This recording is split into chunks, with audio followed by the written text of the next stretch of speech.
you're like us, you're probably tired of flipping through outdated and expensive regulation books and struggling to understand the rule or guidance you're after. eRigs is the first web and mobile app version of the Federal Motor Carrier Safety Regulations, helping fleets of all types and sizes better access and understand their regulatory obligations. eRigs is always up to date and allows fleet safety professionals to not only read the rules, but also dig into FMCSA guidance and learn more about complex regulatory topics from industry experts. Highlight, bookmark, and take detailed notes right from the app and access them on any of your devices. And easily share a digital version of the regulations with your drivers so that they too can better understand the rules. eRigs was developed by safety professionals for safety professionals. Try it out for free at erigs.app.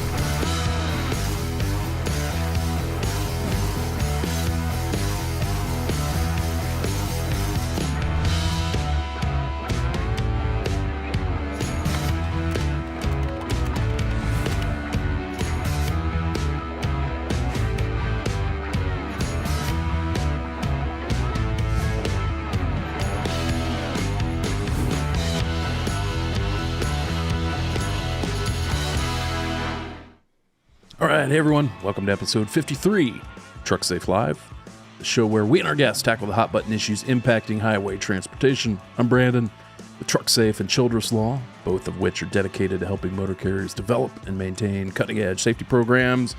Got Rob Carpenter, Brian Runnels with me today. Guys, what's going on? Howdy, howdy. Howdy. Not a whole lot. Rob, your house is falling apart? It is.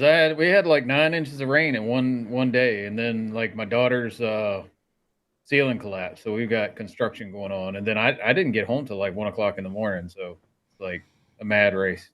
Sounds pretty serious. You don't have a roof. It's always serious. Brian, what's going on in your world? Hockey season starts up here soon, right? Yeah, starts preseason games next week, and then the regular season starts a week after. Nice. Keeping busy, as always. Sounds like both of you all over the place. I see you. So, yeah, welcome to everybody joining us, tuning in today. Appreciate you being here. Say hey if you're here with us in the comments so we know who's around. Got a lot in store for this show. Very hot button topic. Obviously, non-domiciled CDLs was the big news last week and into this week, and a lot of questions being raised by our motor carrier clients, so we thought it would be a good idea to jump on here and try and answer as many of them as we can. Spoiler alert, I don't think we're going to have all that many answers because FMCSA hasn't really answered them, but we'll do our best. So that's what's in store for this show. I want to first say thank you to our sponsor, which is Project 61, which aims to improve the life expectancy of CDL drivers by raising awareness, providing resources, and educating drivers on a healthier lifestyle. Learn how you can support the movement over at project-61.org. So thanks to Project 61. A few things going on Trucksafe. Just wrapped up our, this was our 4th annual boot camp in Indianapolis a couple weeks ago. Thanks to everybody who attended. Great turnout. I got a lot of good feedback from everybody in attendance. Spent 2 days talking about DOT compliance. Brian couldn't make it this year, unfortunately, but Rob was there with us. And yeah, it was a good time. 2 full days. Had a great reception with folks. So, yeah, we hope to catch you at the next one if you weren't able to make this one. We usually do them in the fall, once a year. Trucksafebootcamp.com is where you'll find information on that. If you want to join us at the next one, check that out. Rob, did you have a good time, boot camp? Yeah, it was good. And it was a more interesting boot camp. We had some drivers, actually, so that made it, you know, anytime you throw drivers and driver perspective in there, it makes for a different event. Yeah, for sure. It was, great cross-section of the industry, I think, at the event. We had insurance representatives. We had, safety tech vendors there. We had drivers, safety managers, owners. So, yeah, a lot of good perspective on a lot of those important topics. So, yeah, hope to catch you at the next one. Next thing I'll mention is Trucksafe Network. If you're not a member of our Trucksafe Network, I'd encourage you to join. It's free to join. This is a space we've built for fleet safety professionals to gather together, learn from one another, ask questions, and also gain access to all of our DOT-related compliance content, videos, articles, discounts on all of our events, that type of stuff. Check it out. Trucksafenetwork.com is where you can join, or download the app on the App Store or the Google Play Store. That's where you can find it. Hope to see you over there. I think that's all I got. Oh, last thing for Trucksafe. If you are interested in a resource for breaking regulatory news, analysis of it, that type of stuff, be sure to subscribe to our newsletter, trucksafe.com/subscribe. We send out routine newsletters on all kinds of DOT compliance topics, including this non-domiciled CDL and English language proficiency issues that are, clogging up our news feeds nowadays. So I'd encourage you to do that as well. I hit everything there, guys, Trucksafe wise. I think so.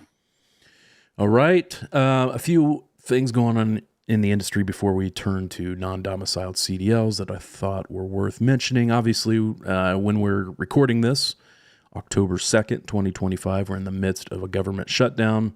Not much to say there, really, other than I just wanted to address it. I've had some people ask whether this is impacting FMCSA, and from what I can tell, it's not. I don't think that they've had to shut down any of their critical systems or anything like that. Have you guys noticed anything? No, the only thing that I've seen transportation wise, I think they did say, and maybe even a little bit more concerning on the FAA side, a bunch of them are being furloughed, and the air traffic controllers will be working without pay. So let's fly. There you go. That was the only thing I saw as far as the FMCSA. There was like 25 of them that are working under, or that are basically taking an early retirement. 25 This is on more. top of I was going to say, this is on top of the hundreds that have retired recently with the administration change. Yeah. This puts us really, really close at that exact 1,000 personnel point with the FMCSA. It's getting critically low. Yeah, never a good thing. I was going to say, how many people are left at the FMCSA for it to actually affect? Yeah, I don't know. Yeah, hard telling. Well, if we do hear anything in that regard, we'll certainly push it out on our various social media pages and in our newsletter. But for right now, it doesn't seem to be affecting FMCSA or its rulemaking or enforcement of its rules. The one thing I did see is actually kind of related to the topic we're talking about today. Client was asking me about the E-Verify system to run a citizenship check on drivers, and I just went to the website to look at it. It's been a long time since I looked at it, and it said it was shut down during the government shutdown. So apparently you can't use E-Verify at the moment, which is probably compounding this problem. I mean, usually when you use that, you enter the person's information and it kind of spits something back. I mean, it's not instant. I mean, sometimes it is, but to me, it's like that should be one of those databases that's always up. It's not like somebody has to actually somebody's sitting back there, put their hands on it, it's pulling the documents out of the filing cabinet. Feeding it in like a fax machine. I don't know. That's just what it said on the website. So who knows? Okay. Another important thing coming up is we've talked a lot about in the past. In fact, I think we had a whole show dedicated to it. The changes to the medical certification process for CDL drivers. Remember, this was kind of a debacle that was big changes to the way that CDL holders get the results of their medical exams transmitted to their state licensing agencies. That was all supposed to change in June. It's supposed to move to a completely electronic process, and pretty well botched. Many of the states weren't ready for that transition, and so weren't able to accept the results, and that led to FMCSA having to issue a temporary waiver to allow motor carriers and drivers to continue to accept paper copies of the med cards for those CDL drivers. And that waiver is set to expire on October 12th.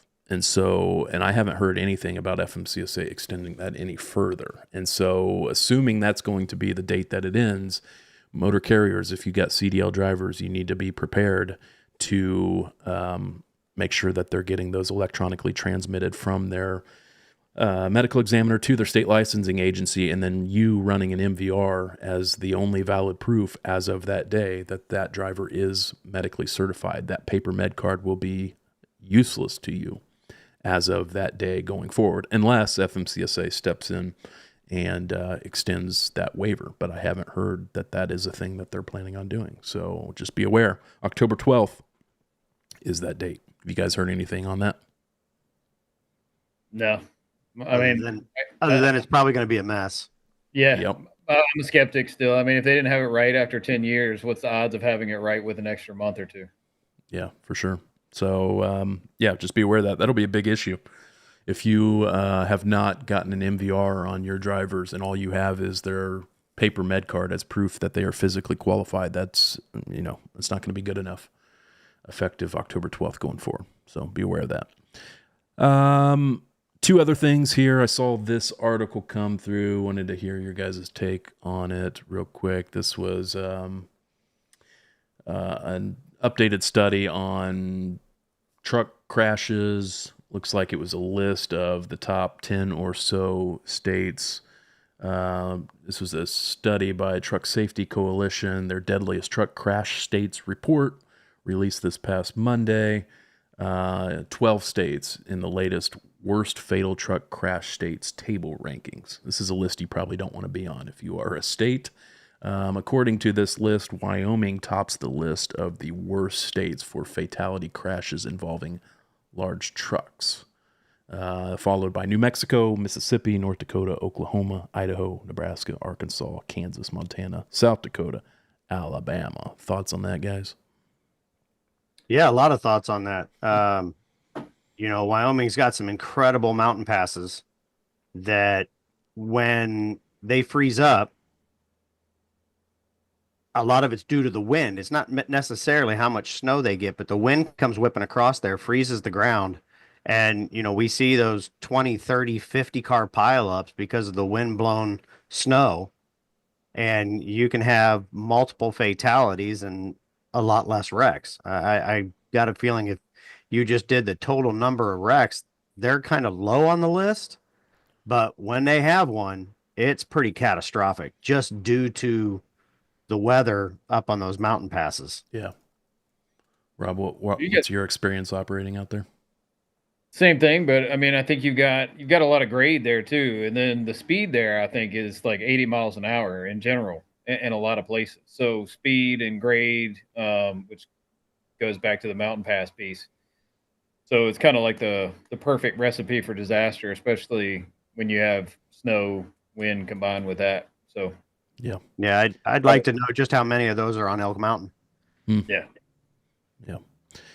Okay, Steve on LinkedIn is asking if this is going back to that med card issue, is asking if we have heard of any states being added or taken off of the list of states that aren't ready for the electronic transmissions. I just pulled up the website. If you just Google FMCSA NRII, National Registry 2, that's the name of the website. You'll get to this website, and on this website they've got a list of these states. It's cut off here for some reason, but here are the states. There are still 12 on the list, as there have been for the past several months. So no, as of now, the same states that have been problematic are still problematic: Alaska, California, Florida, Iowa, Kentucky, Louisiana, New Hampshire, New Jersey, New York, Oklahoma, Vermont, Wyoming. If you've got CDL drivers domiciled in those states, getting their med cards, they're going to have trouble getting those results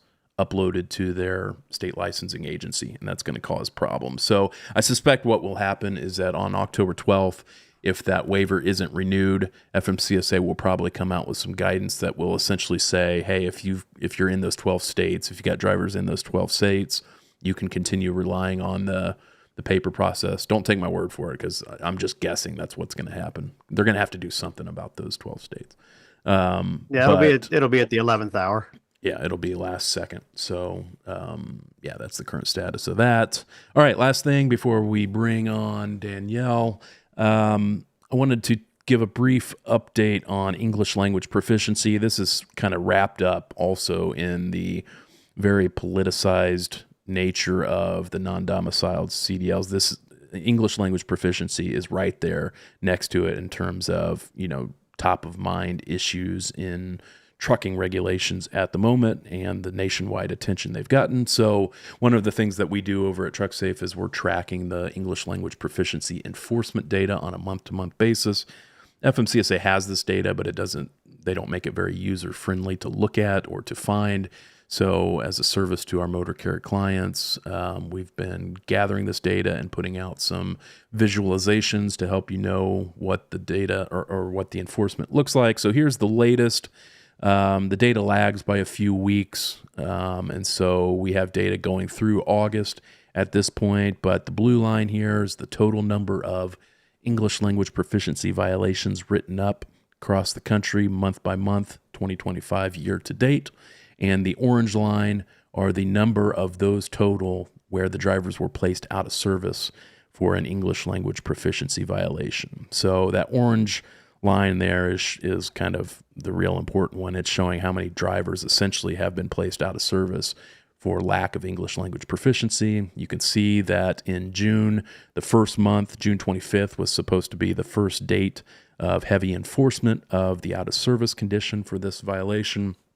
There were 328 drivers put out of service that month, and then that rose pretty significantly in July to over 1,700, and then dipped down a little bit in August to around 1,300. I expect that August number will go up. We tend to get some late reports in on the data, so next month's data will probably show an uptick in August. But yeah, we're right around 3,000, 3,500 drivers placed out of service for English language proficiency violations over the last few months. So, I mean, not a huge number of drivers, but not insignificant either. So, you guys heard any more from clients or anything on English language proficiency challenges? We had one in Florida. I mean, one of our favorite clients down in Florida. They had their first one whatever day I left last week.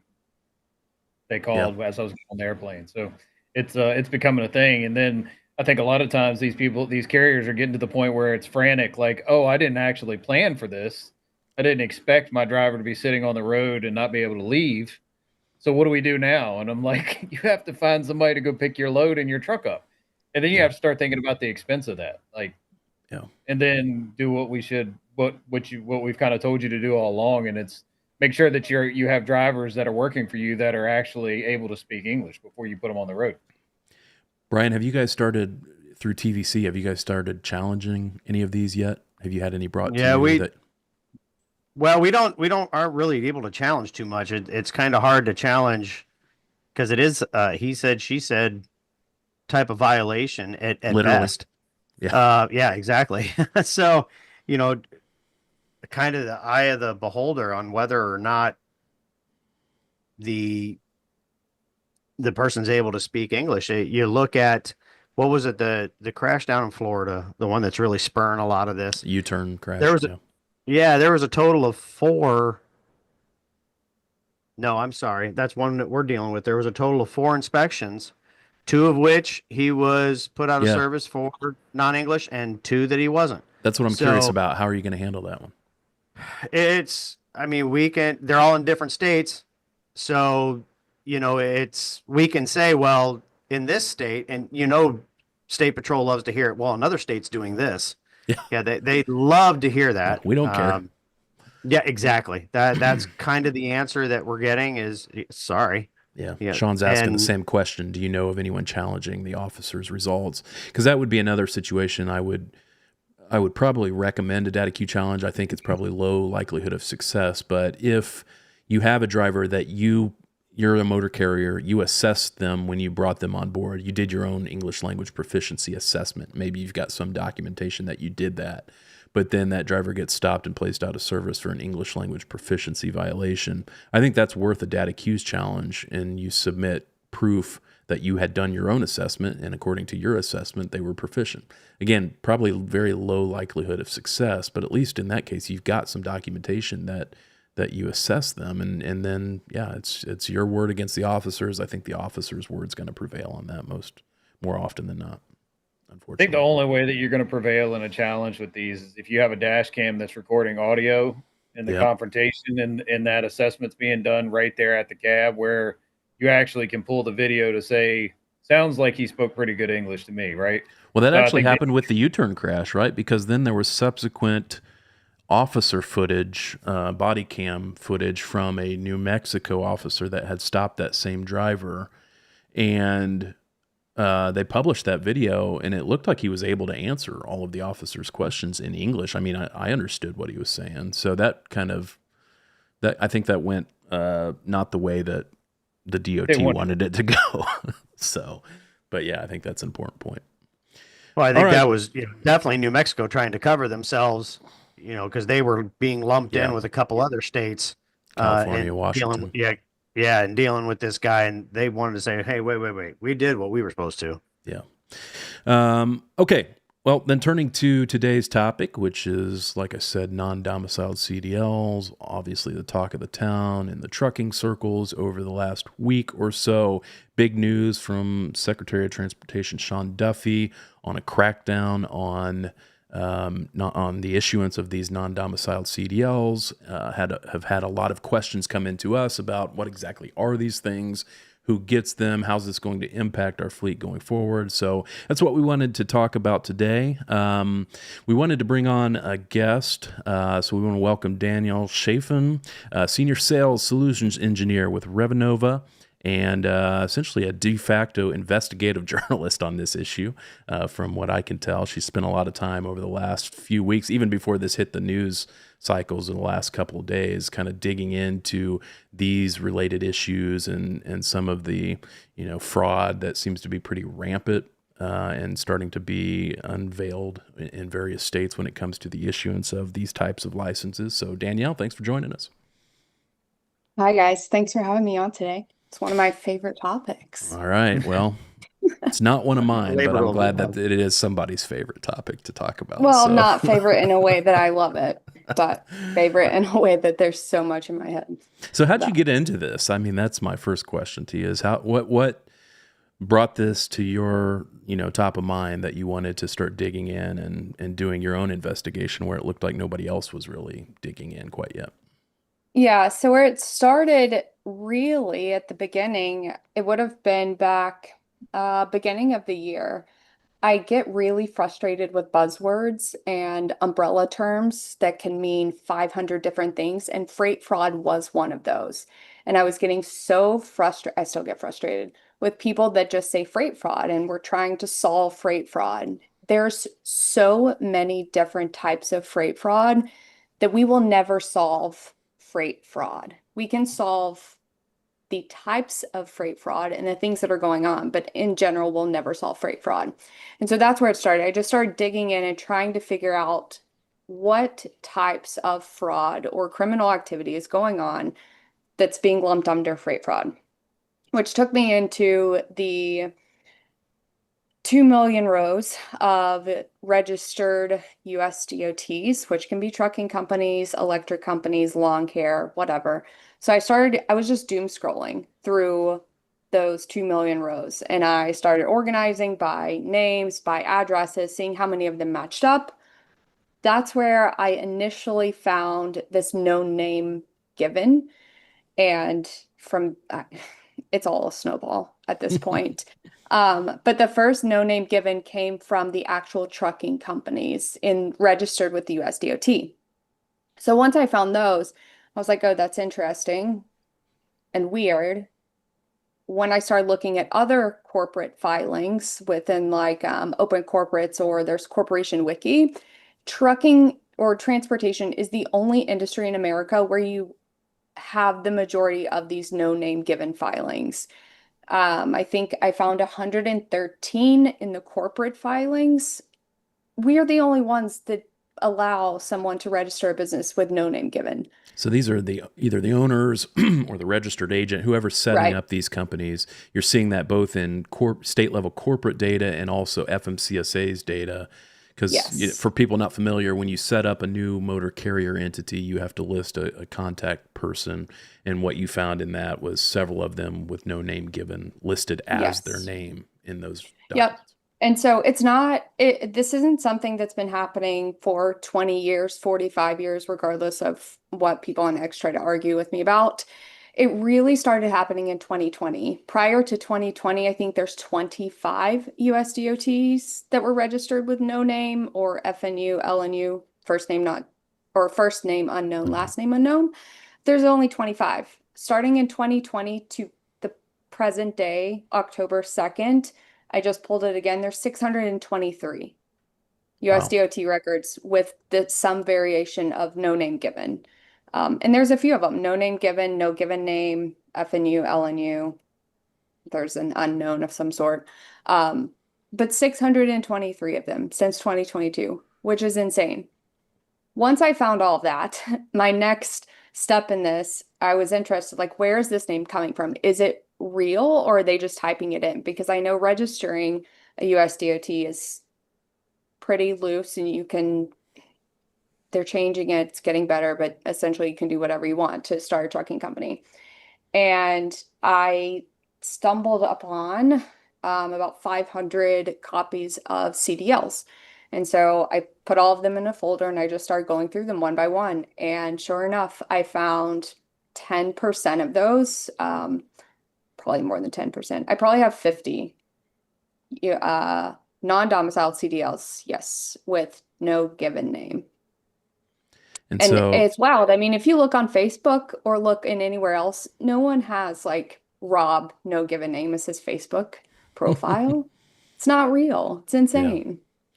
So obviously you started looking at this on the company side of things, kind of the freight fraud angle, but then it looks like it kind of just naturally flowed into the driver side of things. And then did it just happen to line up that then FMCSA drops this non-domiciled CDL audit a couple weeks ago, and then the interim final rule here in the last week? Was that just a luck of the timing?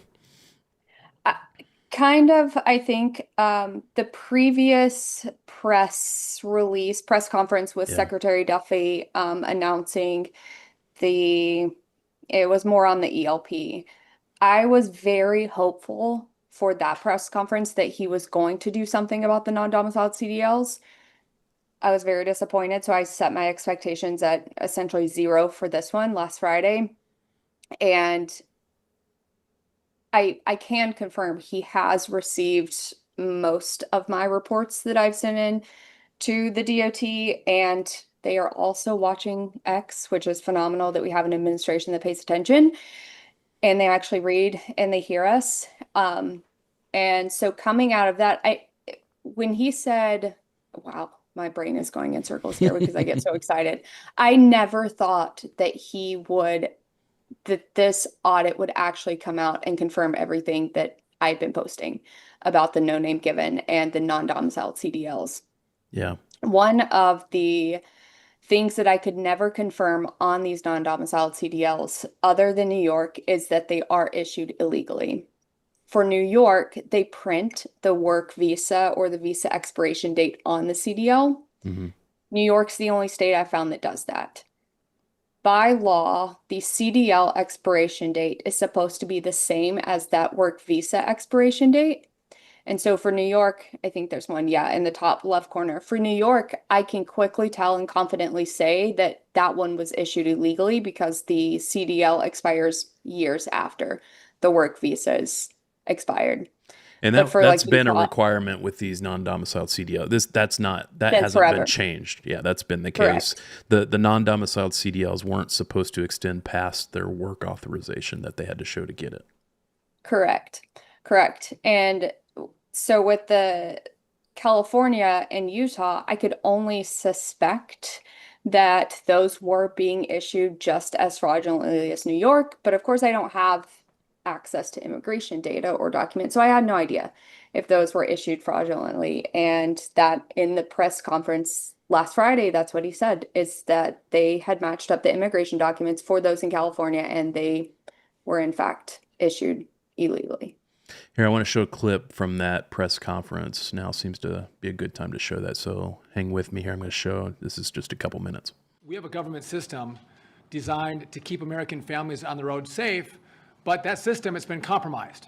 I'm talking about non-domiciled commercial driver's licenses that are issued across the country. So in plain English, this is a license to operate a massive 80,000-pound truck that's being issued to foreign drivers who are not U.S. citizens or lawful permanent residents. The process for issuing these licenses is absolutely 100% broken. It has become a threat to public safety, and it is a national emergency that requires action right now. So this year alone, a series of horrific fatal crashes have been caused by dangerous non-domiciled CDL drivers. So I want to go through a couple of examples. On March 14th in Texas, a truck driver failed to brake and crashed into a long line of traffic. This caused a 17-vehicle pileup that killed 5 people, including 2 children, and 11 were hospitalized. A post-crash investigation revealed a history of unsafe lane changes, ignoring traffic signs, and multiple violations of hour of service rules. It was alleged that the open border policies of the last administration has led to an exploitation of our nation's trucking licensing system.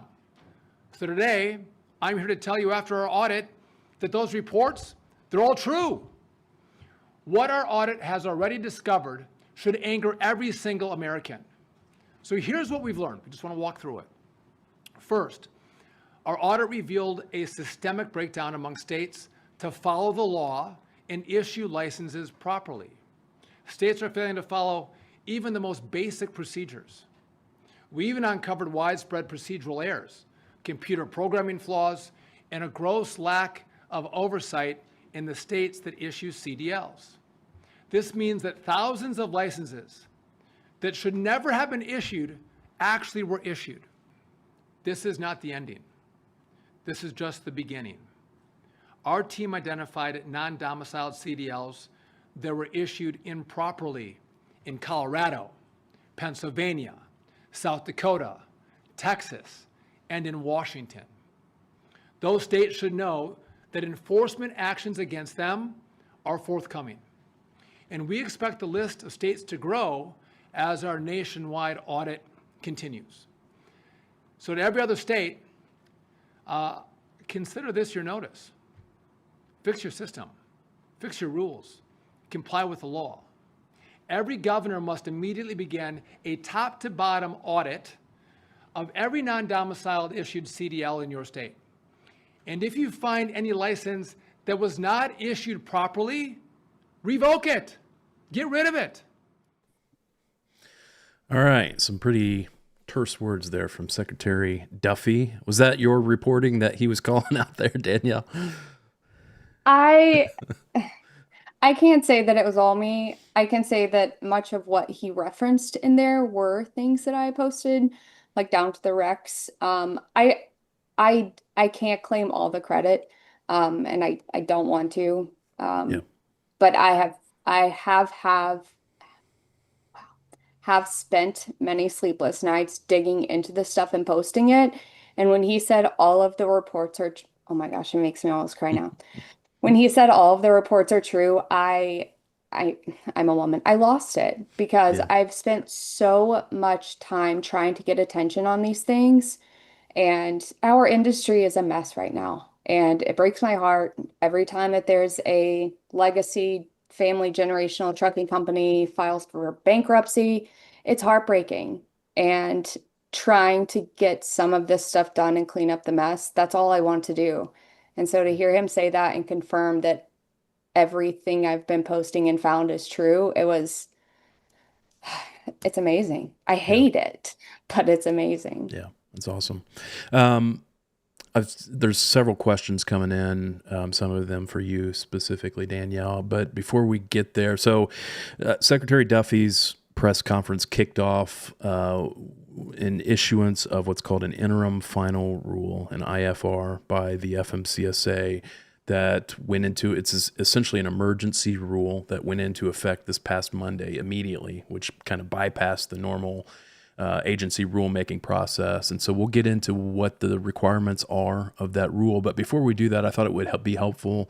Some folks call me and they just don't even know what a non-domiciled CDL is. So I thought it would be helpful if we could just take a few minutes here to just break it down. We posted a very detailed article on the background of non-domiciled CDLs on our website, trucksafe.com, if you're interested. But I'll just give you the high-level overview here real quick. Guys, jump in if I get anything wrong or if you have anything to add. But as most will know, the CDL program more broadly, the entire program itself is a federally regulated program.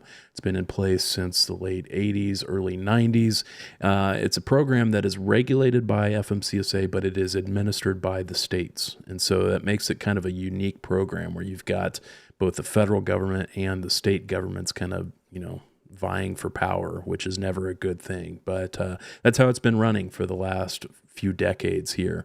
Non-domiciled CDLs are a component of that program, and they have been historically authorized by rule in two very specific cases. There are two lawful instances where a non-domiciled CDL would be appropriate, one of which is the much more common. In fact, the second instance I don't think has ever been used. But the first would be a foreign driver, non-Mexico and non-Canada. I'll mention that here I'll discuss why that's important here. But a foreign driver who's not a resident of any particular state can get one of these non-domiciled CDLs if they have certain documentation available that they can provide. I'll get to that in a second. So that's the first use case, would be a foreign national, non-Mexico, non-Canadian licensed driver getting a non-domiciled CDL in the U.S. And those are essentially who is under the microscope here. The second group of drivers that could theoretically get a non-domiciled CDL would be drivers from any states that the FMCSA has deemed non-compliant with the CDL rules and that the FMCSA essentially prohibits from issuing CDLs altogether. Like if a state were found to be, and California is actually kind of at risk with this at the moment. This has never happened, is my understanding. FMCSA has never taken away the ability of any states to issue CDLs, but they theoretically could. And if they were to ever do that, and there are drivers in that state, they can't go to that state anymore to get their CDL, so they would have to go to another state of which they are not a resident, and they would have to get one of these non-domiciled CDLs to be able to continue to drive trucks in the U.S. So those two categories are what the program was designed for. Now, for those foreign-based drivers, first thing I'll mention, like I said, these are non-Mexico domiciled and non-Canadian domiciled drivers. Those drivers are in a different category. They are subject to NAFTA and treaties in place with those countries that allow those drivers of those countries to operate in the U.S. under either a Canadian CDL, Canadian issued CDL, or a Mexican issued CDL. So those drivers that hold those CDLs from either Canada or Mexico, they are not caught up in this non-domiciled issue. They shouldn't be, although I think Secretary Duffy mentioned one instance where they found that a non-domiciled CDL was actually improperly issued to a Canadian or a Mexican driver. But regardless, they're not supposed to be able to get non-domiciled CDLs. So it was the state of California issuing non-domiciled to Mexican drivers. Yeah.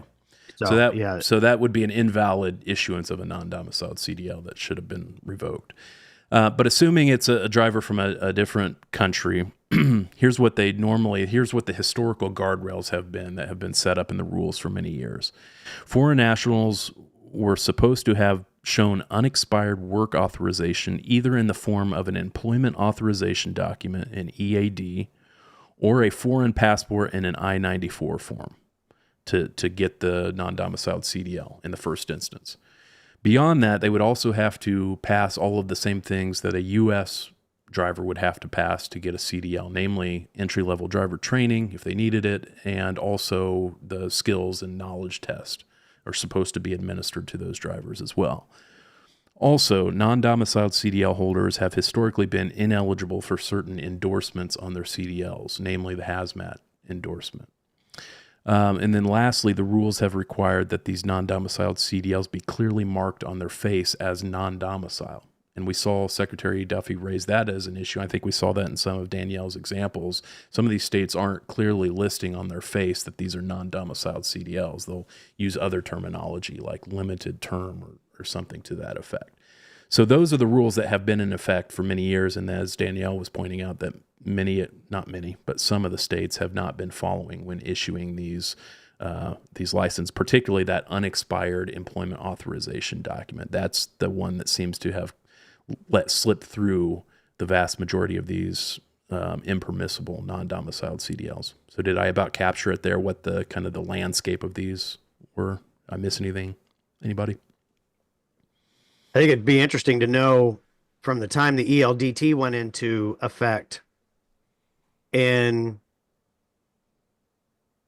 comparison to how many non-domiciled CDLs were issued, if they had to go through an ELDT program. I know people are calling for an audit of the driver training world. Yeah. I'd be interested to see how many of those were just pencil whipped as well, unless, Danielle, you've already done that. Maybe that's her next target, or the training schools. Uh-oh, is she frozen? I'm so there she is. sorry. It There we cut go. out. I thought it was. You're back. I'm so sorry. Yeah, the last statement I heard was EL. The entry level. Are you doing Yeah. any investigation of training schools, CDL training schools, and looking into their issuance or their passage of students who don't qualify? Yeah, a lot of it is really, really deep. Some of it is not so deep, and they're not, or pretty brazen with their like corporate filings and what they do. I will say for the CDL schools, Google reviews is a gold mine of intel about what's going on in these CDL schools. I do not understand after all of the new regulation with the hours, the training that has to go on, the plus the skills testing, so the book plus the skills. Yeah. I don't know how they get it done in 4 Well, days, 2 I think days. you've Yeah, highlighted one of the big issues that we've always had concern about, which is that the federal rules didn't end up with a mandatory time. And so, they do say that if a state in which the school is domiciled has its own times, then they have to follow that. But there's no federal guidelines on how many hours these folks have to spend going through the knowledge part or the skills part. So I think that's one of the big problems. It wouldn't surprise me if we saw that changed in the near future. But Yeah, I do foresee. I don't know what will happen, of course, but Yeah. I do foresee anyone can just spin up a CDL school and say that they're doing the right thing, and then you yeah, Brian's done it. train. Yeah, but it was for a carrier itself. We were doing it strictly for that carrier. It wasn't, I guess, quote unquote, a for hire school, or it was everybody we Dedicated to trained that school or to that Yeah, carrier. everybody that we trained stayed there at that company. So it really was in our best interest to make sure that we did a decent job with them because they were driving our equipment. Yeah. Okay, so that kind of sets up the problem, which Secretary Duffy mentioned in his presser. But looking at the interim final rule, it indicates that according to the DOT's audit of this program, there are now over 200,000 non-domiciled CDLs issued in the U.S. currently. And then as he started to get into, we didn't play it all, but several high-profile accidents in recent months have really brought this to a head. And so that's kind of where we ended up here with this interim final rule. So before I get into the nuts and bolts of that, I'm looking at some questions here that we're getting from LinkedIn. Steve's asking, Just a go ahead. note so sorry. Just a note on that 200,000. That estimate is based on the 5 states that they have audited thus far. Oh, okay. So it's Oh, wow. likely very higher than that. I suspect it to be much, much higher. Okay. Yeah, that's a good I point. saw a number. Danielle, tell me if you'd seen this too. The state of Illinois, I think it was up to this day, up from January till now in that state, something like it was either 46 or 64%. I can't remember which way the numbers were Yes. of the licenses issued were non-domiciled. Wow. Did you see that number too? Yes. That I would don't be remember the huge. exact number, but it was significant. Yeah, it's 50% or better. I mean, it's That's crazy. unbelievable. Yeah. Well, I saw the news article. In fact, I think I've got it here since we're talking about this. I saw an article come out that Texas had announced that they had stopped issuing non-domiciled CDLs effective this week. And it included some of Texas's numbers. Texas was one of the states that was under audit by FMCSA, if I remember correctly. Let's see what the numbers said for Texas. Since 2015, Texas has issued over 3.2 million total CDLs, including 51,993 non-domiciled CDLs. In 2024 alone, Texas issued over 6,000 non-domiciled CDLs. So fairly significant numbers. Sorry, I keep going to that. Fairly significant numbers in Texas, but they have cut off issuing them, as I think was the instruction from Secretary Duffy, particularly to those 5 states, that they needed to pause issuing them and start a top-down audit of their programs and whether they comply with the new rules. And my solution to this from the beginning is that we're going to have to just cut them off until we can clean it up.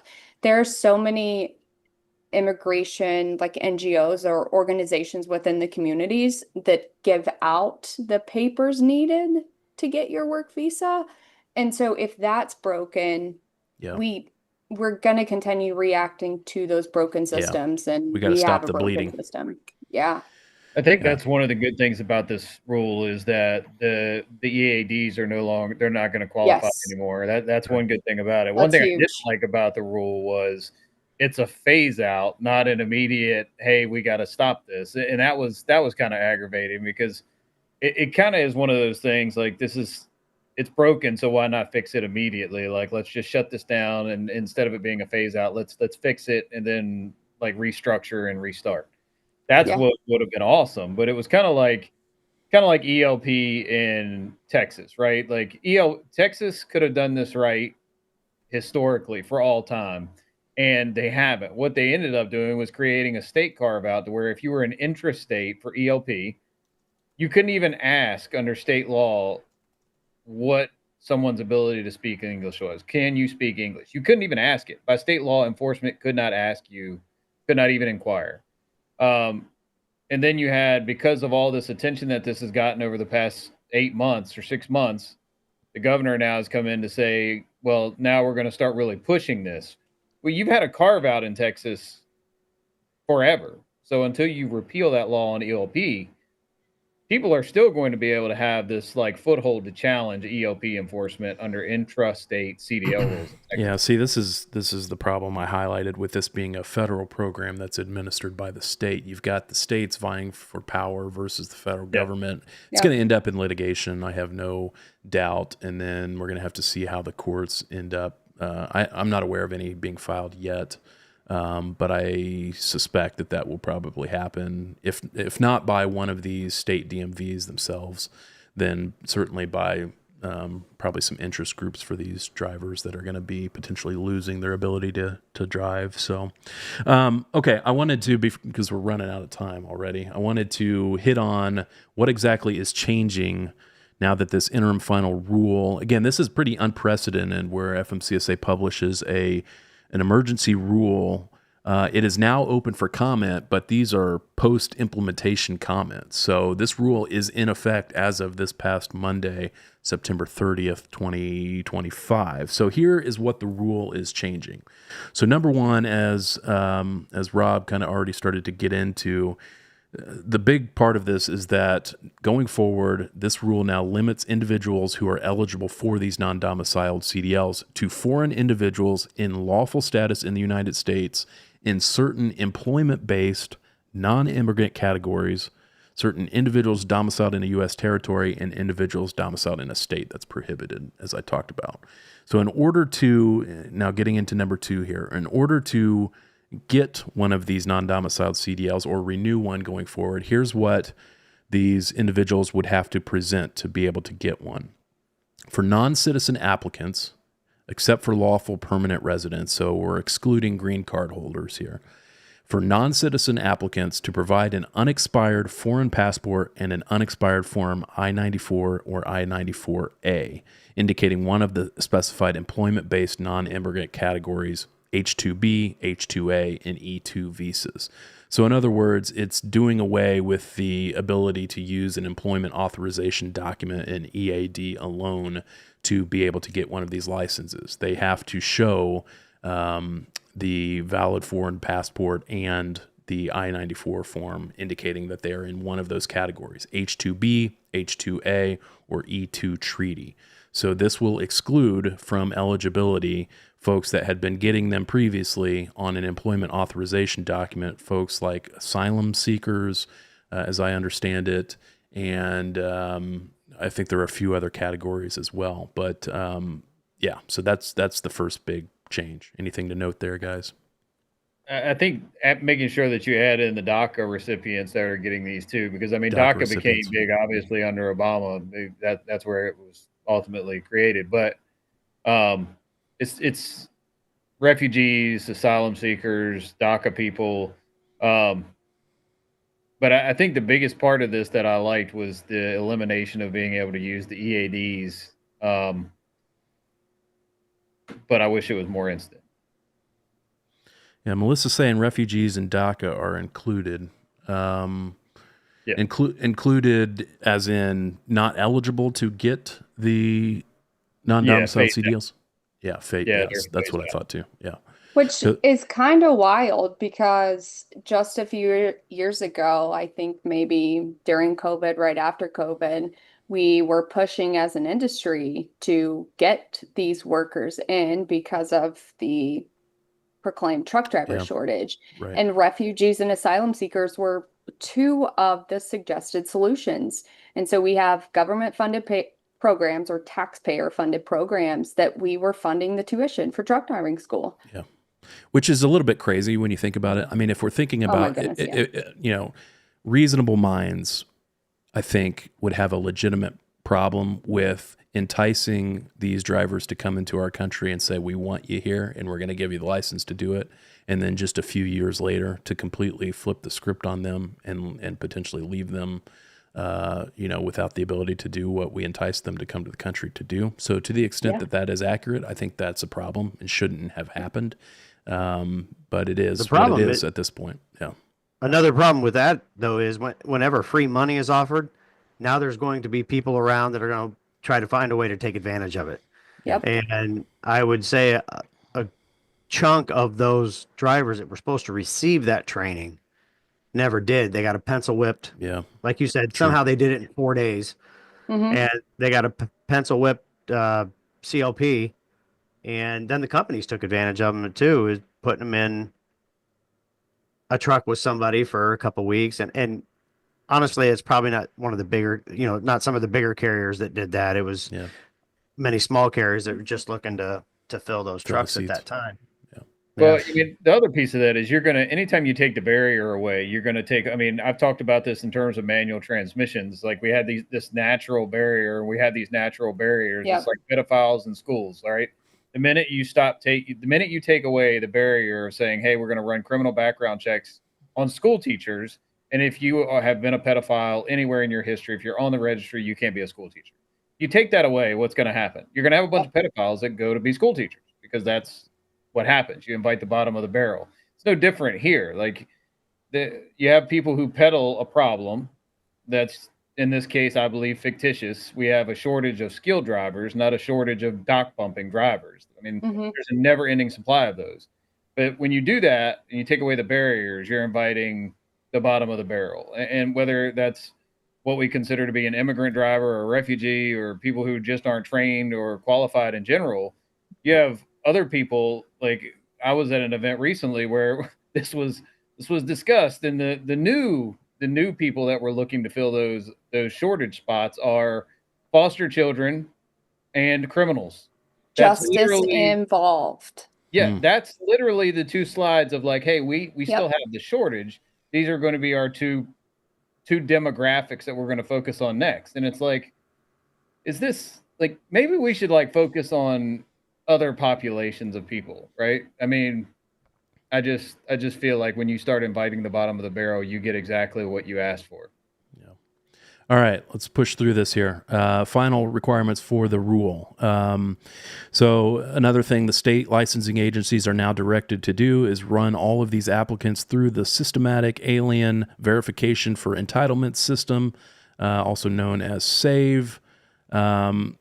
SDLAs will have to retain copies of the application documents for 2 years. And here's the other big one that they're really hammering home. As Danielle said, this has been a requirement in the past, but now it's increased emphasis on it. Requires that the expiration date for any non-domiciled CDL match the expiration date of the Form I-94-94A or to expire in 1 year, whichever is sooner. I think that 1 year or whichever is sooner is a new requirement, if I don't have that wrong. But that will be a big issue, right? Because, you know, these work authorizations that are now going to entitle somebody to one of these are going to be limited in time.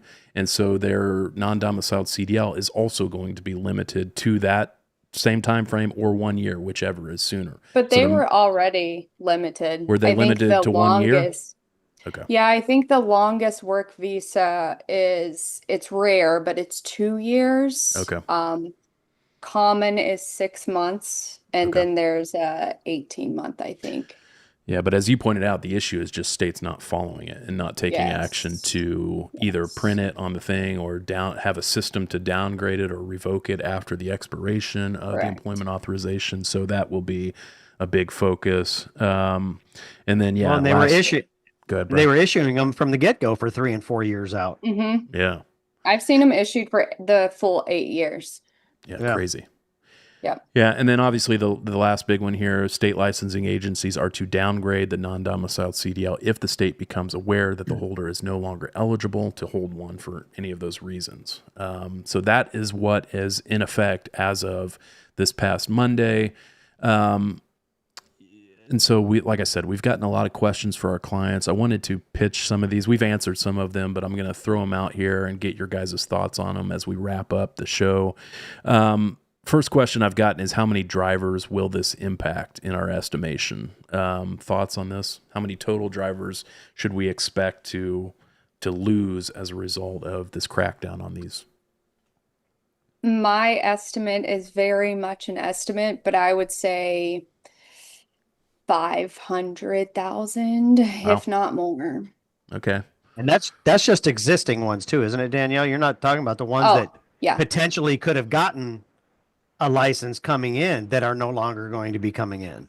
I feel like we're playing prices right here. Like I want to say $1, but One. I want to say like $1 million, because if we're Yeah. we're only What? looking at five states and For 500 real. or 200,000 right now. I mean, when you start getting into other states that we haven't touched yet, my guess is it's going to be Yep. higher. So you guys are going much higher than I would have expected. Brian, do you have any thoughts on And this? the thing too to remember is that there are some states that they don't. Florida is one of them. I got so frustrated with the Newsom and DeSantis back and forth on X. DeSantis said that they don't issue non-domiciled, and they don't per se. They issue limited term licenses. It's the same thing. Same thing. Yeah. And so those, I don't even know if those are included in account as Okay. of now, Yeah. It's a good point. but I know there's hundreds of thousands. Now, I will say the one thing that was posted in the actual IFR, that was where that 200,000 number came from. But to your point, Danielle, that may just include just the 5 audited states. And so once we expand that audit to all 50, we may have at least double that, maybe Yep. more. But then the IFR went on to estimate that 194,000 of those 200,000 they would expect to leave the freight market altogether for not being able to renew based on not getting a new work authorization. So the FMCSA itself is saying a significant portion of those 200,000 from those 5 audited states, they are expecting to no longer be available in the freight market, at least when it comes time for renewal for those licenses, if not sooner. One of the things I have thought about in that line is kind of like with clearinghouse, right? When you have a driver who's in the clearinghouse in a prohibited status, one of the things that they're frequently known to do is jump to a non-CDL driving role because they still have to be employed, right? But they can go somewhere where they're not where they don't have to have that query done, and they'll work for lower money just to keep a paycheck coming. So in some cases, you can take that and then go work somewhere else that you don't have to have that CDL anymore. You can just work on highway in a different capacity. But that's one of the loopholes that I think that might get extorted. But hard to say. Danielle, Steve on LinkedIn's asking Danielle, he has, what about a hired driver that has a current work authorization and a current CDL, but the expirations do not match? What would you recommend to a carrier that's in that situation that has that driver? What should they do now? As of right now, and because of the new rule, I wouldn't let that driver on the road. Just because of this enforcement, if he goes through a state like Oklahoma, probably Texas coming soon, they're going to pull him out of the truck, because when they look at the CDL and that visa expiration, they're going to know or think that he's not legally present. So get the CDL updated if he has the documents that support getting it. It's good advice, because renewed. we didn't even have time to talk about it, but yeah, that was another article that came out this week. State of Oklahoma had a blitz on immigration issues in trucking and ended up arresting 130 drivers 3 days. over 3 days whose immigration papers weren't up to date. So yeah, I mean, that's another big question is, what do we do immediately? Is there anything we need to do immediately if we have these drivers now? You're running a risk. I mean, they are technically lawfully able to operate because they still have a valid non-domiciled CDL, at least according to their state. And so if you keep them on the road, you've got a little bit of legal argument behind you that justifies that, but you're running a pretty big risk, because at any moment, if that state is auditing their system and they see that license, he or she is beyond their work authorization, they're supposed to revoke that immediately. And so if you've got that driver continuing to operate, you run the risk of having an unlicensed driver out there. And so that's a big risk. So well, and it's easy pickings for ICE too. I mean, just set up in a scale house, and the way I understood it, the reason they stopped at 130 is they ran out of space. So, they could definitely go and pick some of the different major thoroughfares on I-10, I-40, coming up from Mexico on 65, 55, all those different areas, run at 95, and just start pulling them out of the trucks there. Well, my action plan for what I've been pushing to these carriers who call and ask for this is, one, it's managing it like you would hazmat, because my hazmat expires in December, my license doesn't expire till 28. So manage it that way and actually create a roster of, hey, our work authorizations expire X and our license expire here, and they differ. So now, why is that the case? And should we keep them in the truck? And then basically tracking those renewal dates, and then developing some kind of succession planning, and then budgeting to replace these drivers, as you're not going to be able to get them renewed. So that's kind of been the action items for carriers. And I mean, by law, those two dates are supposed to match. Yeah. So the fact that they don't match, Is an issue. that is a huge red flag. Yeah. It's just glaring. I think some states are going to try to do some enforcement as well to try to keep themselves out of the crosshairs. Yeah. Losing their federal money, or like you said, California's in danger of having their ability to give out CDLs taken away from them.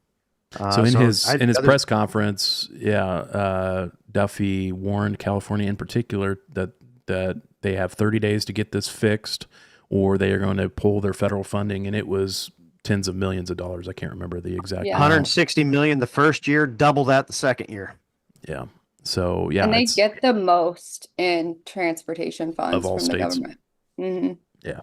So, and we're out of time here, so we'll leave it here. But one of the other questions we get is, what's our outlook on this? Is this going to get stayed through some kind of federal, court case or anything like that? I don't know. I don't have a crystal ball. It wouldn't surprise me at all, like I said, if some of the states start to file lawsuits and try and get this stayed by a federal court judge, but we're just going to have to wait and see. You guys have any last thoughts on outlook of where this may be going next? What fleets should expect?